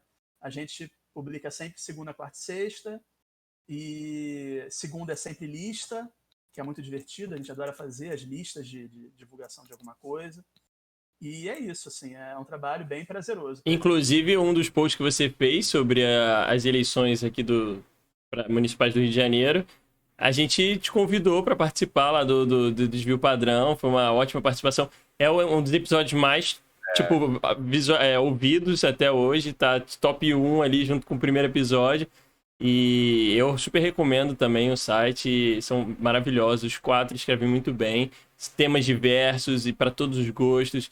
Então, fica a dica aí. E ainda bem que eu tô com o Rafinha aqui, porque 2 cabeças pensam melhor que uma. É tanta coisa que a gente poderia falar aqui, que é bom ter 2 pessoas, um vai lembrando o outro. E é muito bom. E lembrando também que tanto o Rafa quanto o Gui, a gente participa da UDD também, né? Que é um grupo que a gente faz doações, faz campanhas. E no ano passado, inclusive, a gente conseguiu fazer várias campanhas, apesar da pandemia, né? Levando alimentos, roupas, etc. Né? Pessoal de situação de rua, né? Eu tenho esse prazer aí, ó, de dividir vários projetos com esse rapaz que a gente tá ouvindo aqui. Procurem no Instagram o DD, e inclusive foi a UDD que foi a ponte do meu conhecimento com o Gui. Foi pela UDD que eu conheci o Gui. O DD é a União das Doações. Pode procurar lá no Instagram que a gente tá por lá. Perguntas, Igão. Quero as perguntas. Quer ajuda nas perguntas? Cada um lê uma, pode ser? Eu acabei de lembrar que eu também tenho acesso às perguntas. Isso. Vou ler a primeira pergunta e a gente vai revezando, beleza? Beleza. Primeira pergunta vem do Cavanha, o Carlos aqui. Muito obrigado, Carlos. Ele pergunta, qual conclusão que o Gui chegou estudando o PCB? Isso ele perguntou lá no início, quando você estava falando de onde surgiu isso e tudo mais. Teve alguma conclusão? Como é que foi? Assim, conclusão é complicado porque é um partido que vai fazer ano que vem 100 anos. Caramba. Então é muita coisa. Eu estudei um período 45 a 47. É muito pouca coisa, né? Mas, do ponto de vista pessoal, eu me afastei um pouco, depois do PCB, do estudo, das questões mais marxistas, que para mim não respondiam mais às minhas indagações. Acho válido, acho que é preciso, mas não é a que eu uso. Então foi um ponto de inflexão para mim importante. Ter me afastado do marxismo e ter olhado para outras vertentes. E percebido, porque eu fiz uma monografia sobre PCB com linha marxista. E uma coisa que hoje em dia eu percebo é assim, as pessoas que estudam PCB praticamente são, né, adeptas ao comunismo, enfim, marxistas. E é possível estudar isso, o partido, a partir de outras variáveis, para não ficar só numa. Então, eu, inclusive, quero voltar a escrever sobre o PCB, mas eu tenho certo receio, né, de ser de ter muita pedra, justamente por não estar nessa... Tá vendo outro lado agora, né? Uma outra vertente, né?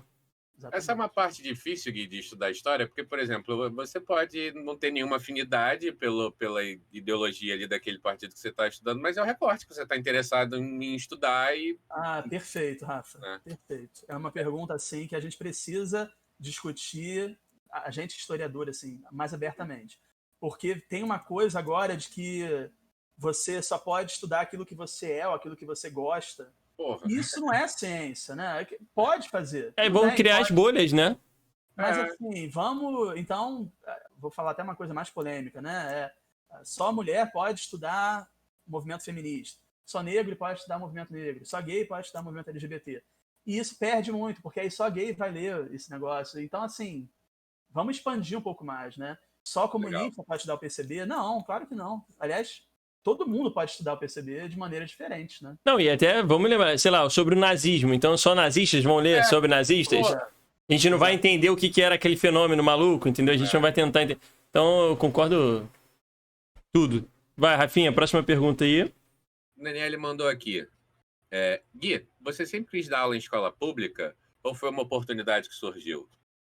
Eu sempre quis fazer concurso, na verdade. Eu sempre tive isso, na verdade, concurso federal, né? Mas não pode enquanto você não tem o doutorado. E é uma estabilidade absurda, assim, realmente até quando a gente não sabe, né? A reforma administrativa está aí.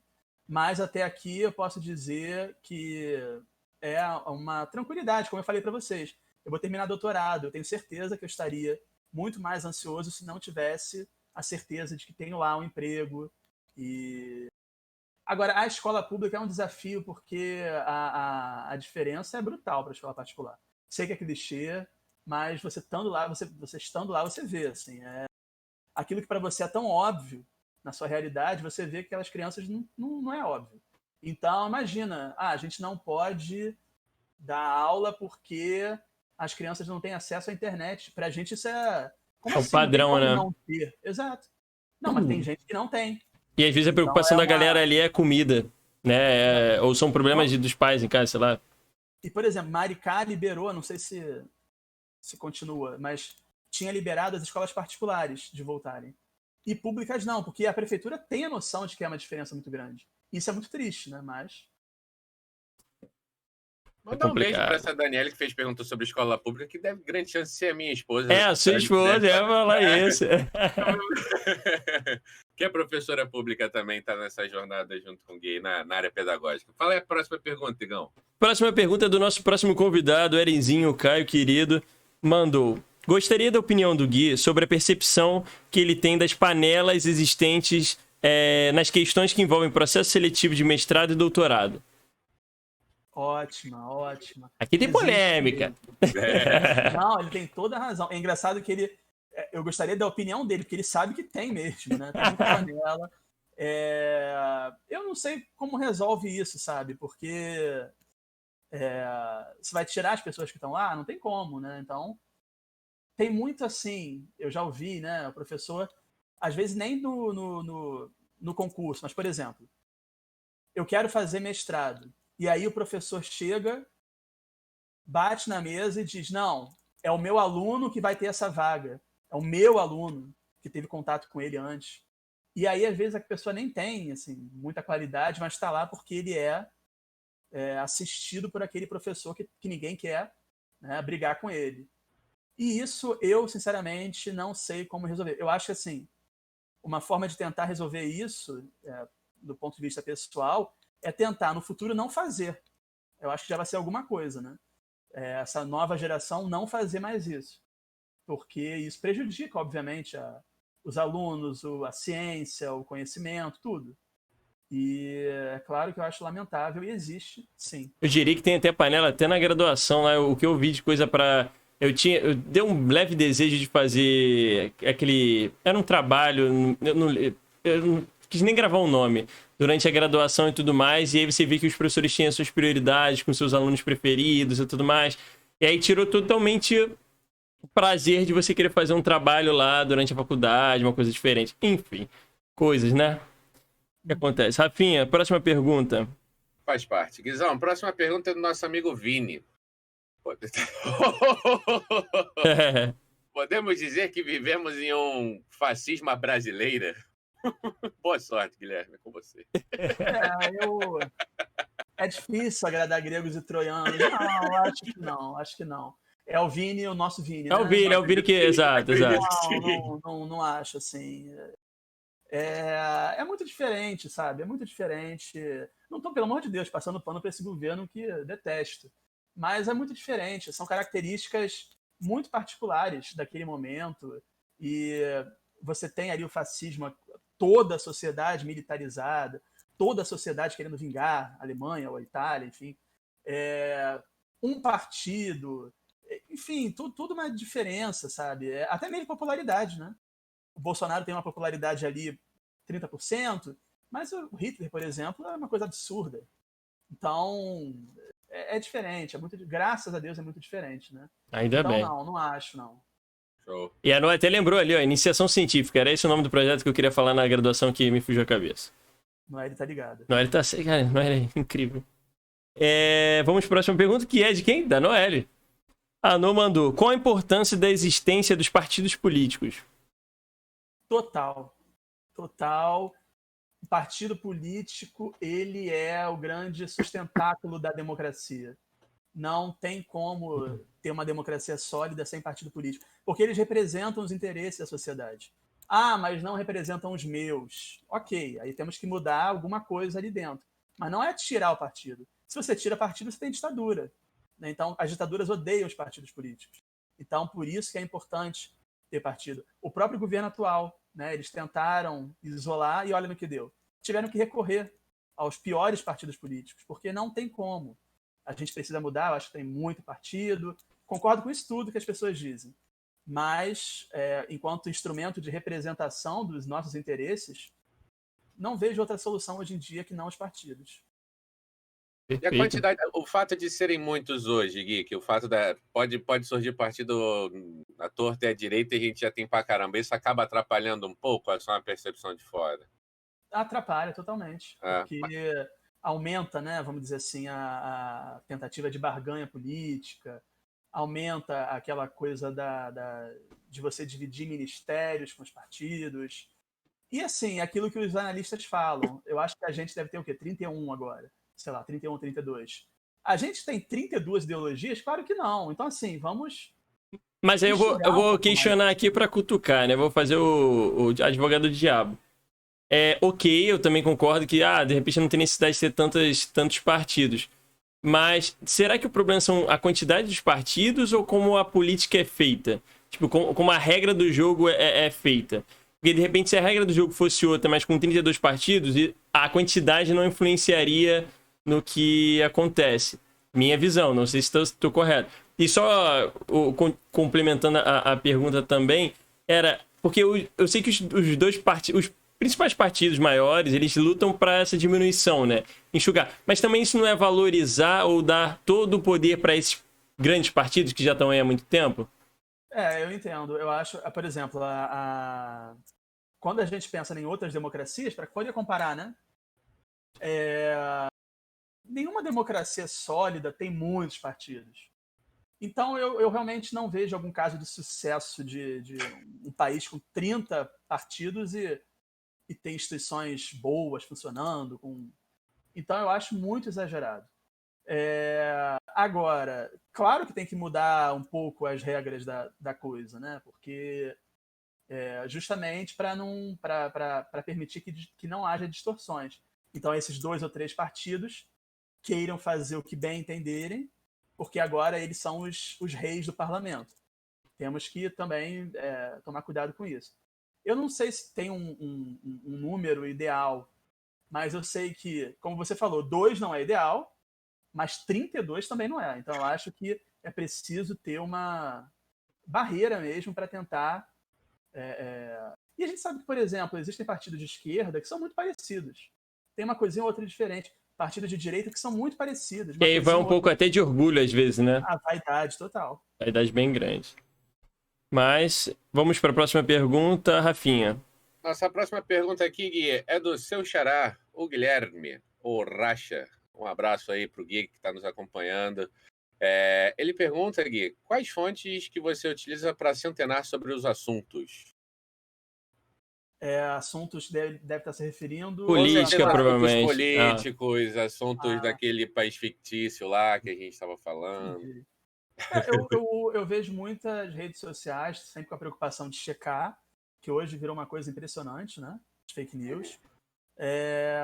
Eu acho que, aliás, um parênteses, a história tem um papel muito importante nisso também, porque a história pode ajudar no combate às fake news. Quando você começa a comparar as fontes, pega uma narrativa, compara com a outra, e isso ajuda muito a dizimar as fake news. Mas, principalmente, eu vejo alguns sites confiáveis na internet. Eu gosto do UOL, por exemplo. Tem alguns problemas, lógico, mas eu gosto. O próprio jornal O Globo tem algumas partes que eu pulo, mas eu gosto também. Acho que é uma fonte confiável. E de imprensa alternativa eu não tenho muito... Tem aquela revista Piauí, que eu gosto muito do que eles publicam. E podcast, né? Já que vocês fazem também. Tem aquele da Folha, né? O Café da Manhã, se não me engano. Eu acho muito bom. Muito, muito bom.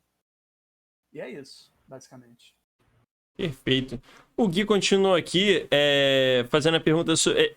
eu acho que parte já foi respondida. Ele pediu para citar 3 filmes sobre história. Então, a gente pode falar o Negação. Eu gosto dos filmes sobre a ditadura, que é um período mais assim que eu estudo, né? Então, Batismo de Sangue, baseado no livro do Frei Beto, é muito forte, mas é importante, né? Fazer o quê? E eu gosto dos documentários, eu sei que ele pediu 3, mas eu gosto dos documentários do Silvio Tendler, quem puder pesquisar, né? Que fez sobre Juscelino e fez sobre Jango, que são os presidentes que eu estudo também. Então, e fez muito bem feito. Legal. Rafinha, nossa penúltima pergunta. Eu acabei de ler a última, que é muito boa. O Oshiro está perguntando para a gente, Gui. Gostaria de saber se nos últimos tempos, devido à polarização política que tem existido, se ele sabe se tem existido um aumento da pressão nos professores de história em relação aos pais do aluno. Ele se refere ao ensino na escola. Ou em relação aos próprios alunos em si, e aí ele se refere ao ensino na faculdade. Sobre como o conteúdo é abordado e tudo mais. Eu não passei por isso, mas eu sei, eu acompanho casos em que isso acontece, né? A gente tem aquele exemplo do, graças a Deus, finado Escola Sem Partido, aquela aberração, que era justamente para isso, né? Você não pode ensinar certas coisas que você está doutrinando o aluno. Uma grande bobagem, uma falta de conhecimento do que é história. Eu soube de casos, né, de pais que... Inclusive, alguns até com algumas vitórias, o que é lamentável, mas a maioria, a justiça brasileira, ela tem dado uma Segurada, né? uma resposta bacana a isso, né? Eu acho lamentável ter que explicar o óbvio, né? Explicar que a gente está trabalhando temas históricos, são visões distintas, narrativas diferentes, mas tem coisas que não podem ser relativizadas. Ditadura existiu, ditadura nunca é boa.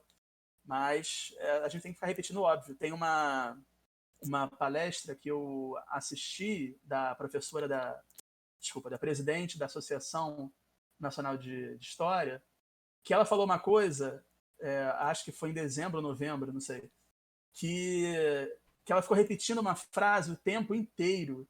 Eu falei, cara, não acredito que eu tô aqui só ouvindo essa frase. Mas ela nunca mais saiu da minha cabeça e hoje eu vejo a importância dela. Que ela falou, hoje em dia, o principal papel do historiador é dizer o Bolsonaro mente. E a gente tem que dizer e bater e mostrar o porquê. Mas a gente está muito escondido, assim.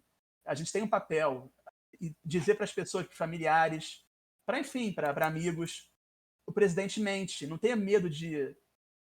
ele Tenha dedos, né? Ele mente. Então vamos falar que ele mente. Então eu acho que é por aí mesmo, é nesse caminho, entende? Se posicionar. Tem muita coisa dando margem pra crença nesses absurdos que ele vem tentando passar, né? E para finalizar, a gente teve mais uma pergunta do nosso amigo Carlos, que é: Gui, o Brasil ainda tem jeito? Eu sou romântico nesse sentido, eu sou muito otimista. Eu acho que a gente melhorou muito, né? Você falou isso também agora há pouco, né? A gente melhorou muito, se for olhar. Então, hoje, se, por exemplo, né,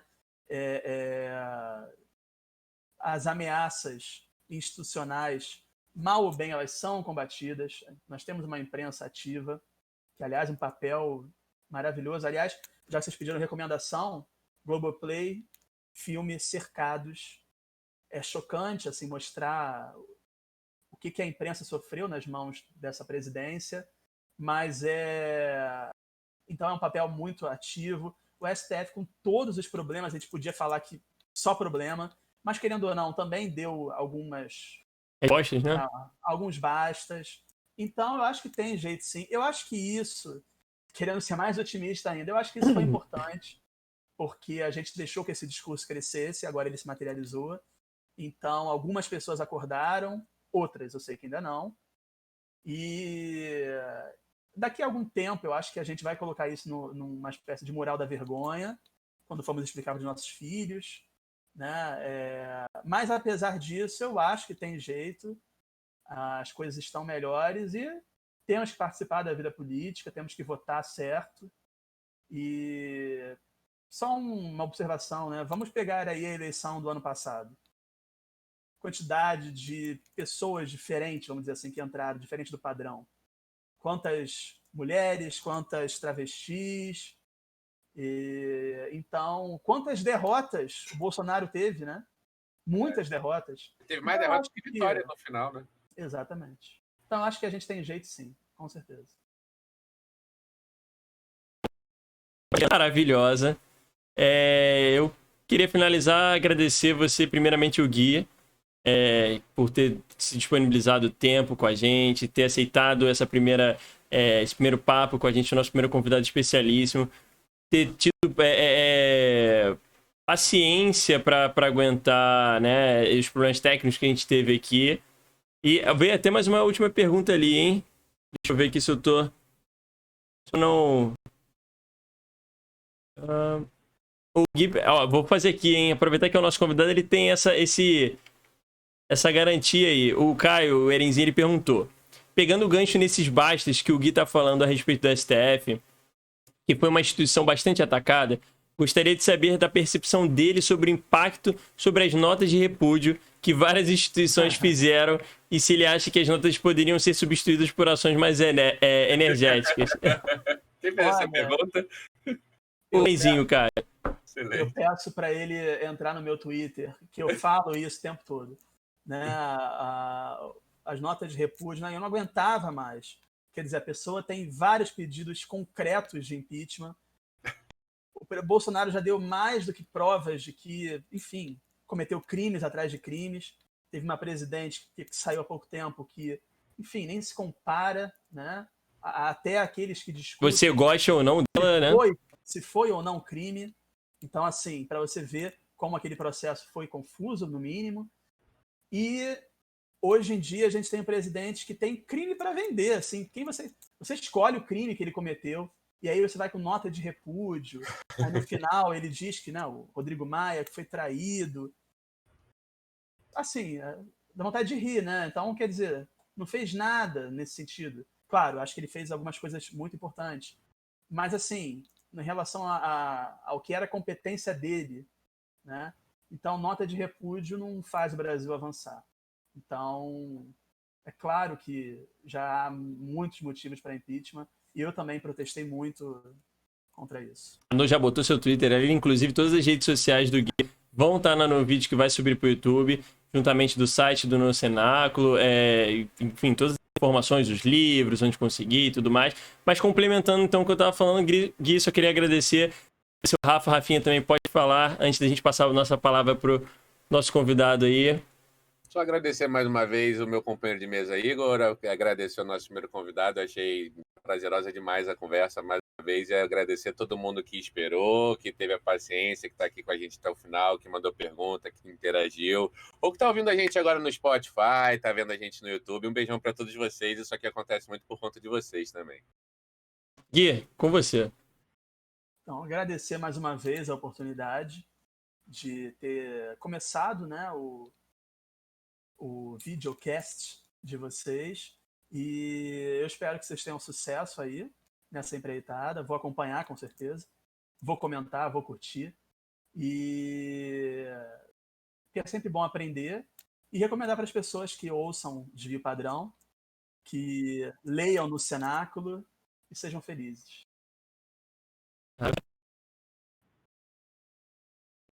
Quero, quando essa pandemia louca passar, a gente vai fazer um papo aqui atrás no estúdio, tudo bonitinho. A gente vai falar sobre outros temas, que tem muita coisa pra gente falar. E é isso, pessoal. Muito obrigado. Eu termino muito feliz esse episódio. Obrigado pela paciência de vocês. Obrigado por ficarem até aqui. E lembrem, dia 27/2 teremos o nosso próximo convidado, Erenzinho, que tá aqui. E será um papo ótimo também. Então, até lá. Beijo pra vocês. Valeu!